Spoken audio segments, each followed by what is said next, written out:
Praise the lord.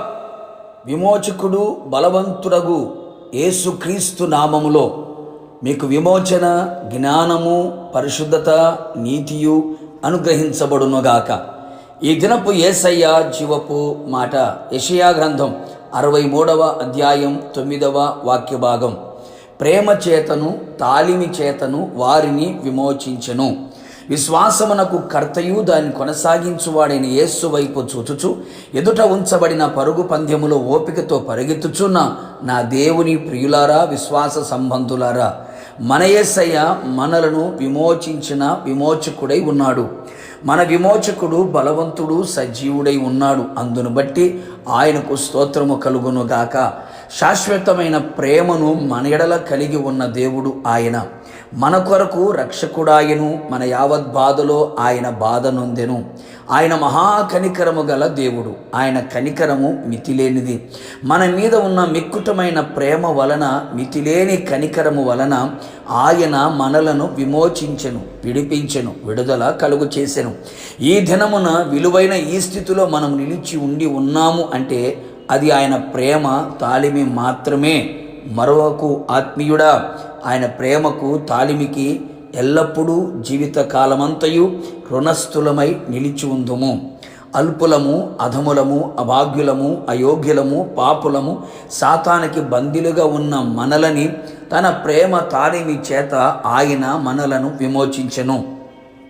పాతాళము పాపాత్మలను మృంగివేయవలనని నోరు తెరిచి ఉండగా పాతాళం బలములో నుండి ఆయన మనలను విమోచించి ఉన్నాడు. పాపములోనికి, పాపపు కూపములోనికి దిగిపోకుండా ప్రాణమును విమోచించి ఉన్నాడు. పాపము నుండి విమోచించబడి నీతికి దాసులుగా మారితిమి. సమస్తమైన దుర్నీతి నుండి ఆయన మనలను విమోచించి ఉన్నాడు. ఆయన రక్తము వలన మనకు విమోచనయు, అపరాధములకు క్షమాపణయు కలుగుచున్నది. మనుషుల బలత్కారముల నుండి ఆయన మనలను విమోచించి ఉన్నాడు. ఆయన కృపను బట్టి మనలను విమోచించి విమోచన గానములతో ఆయన మనలను ఆవరించి ఉన్నాడు. మన విమోచన క్రయధనముగా ఆయన తన ప్రాణము పెట్టి ఉన్నాడు. మన విమోచకుడు ఇశ్రాయేలు పరిశుద్ధ దేవుడై ఉన్నాడు. ఆయన యొద్ద సంపూర్ణ విమోచన దొరుకును. అంతేగాక విమోచకుడుగా ఆయన వచ్చి మనలో ఉన్న భక్తిహీనతను తొలగించి భక్తిలో సంపూర్ణతను, యథార్థతను, నిష్కలంకమును ఆయన మనకు అనుగ్రహించును. అవును ప్రియులారా, మనమందరము వెండి బంగారముల వంటి క్షయ వస్తువుల చేత మనం విమోచింపబడలేదు. అమూల్యమైన రక్తము చేత, నిర్దోషమును నిష్కలంకమునగు గొర్రెపిల్ల వంటి క్రీస్తు రక్తము చేత విమోచించబడితిమి.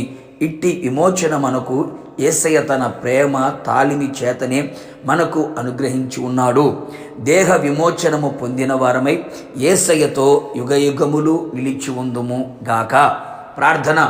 మా విమోచకుడా, బలవంతుడా, సజీవుడా యేసయ్య, నిత్యము మిమ్మల్ని స్తుతించుచు ఉన్నాం. మీరెంతైనా మంచి దేవుడవు, మాకు విమోచకుడువై ఉన్నందుకు మీకు స్తోత్రములు. పాపముల నుండి, పాతాళపు వశముల నుండి, మనుషుల బలత్కారముల నుండి, దుర్నీతిలో నుండి, లోక సంబంధమైన ప్రతి కార్యముల నుండి మీ కలువరి శిలువ రక్తము చేత మమ్మల్ని అందరినీ కూడా మీరు విమోచించినందుకు, విడిపించినందుకు, విడుదల కలుగు చేసినందుకు నిండు మనస్సుతో మీకు కృతజ్ఞతాస్తుతులు చెల్లించుచు ఉన్నాం. విమోచించబడినటువంటి మా తలల మీద నిత్య ఆనందం మీరు అనుగ్రహించి దుఃఖము నిట్టూర్పు ఎగిరిపోవునట్లుగా మీరు చేసి ఉన్నారు. అందును బట్టి మీకు స్తోత్రం. దేహ విమోచనమును పొందిన వారమై ఆర్భాటముతో, ప్రధాన దూత శబ్దముతో, దేవుని బోరతో మీరు మధ్యాకాశములకు వచ్చినప్పుడు మిమ్మల్ని ఎదుర్కొని మీతో యుగయుగము నిలిచి ఉండే భాగ్యమును దయచేయమని యేసు నామములో అడిగి పొందుకొని ఉన్నాము తండ్రి. ఆమేన్. నిశ్చయముగా మీరును మీ కుటుంబ సభ్యులందరూ ఆయన ప్రేమ తాలిమి చేత విమోచించబడుదురుగాక. God bless you.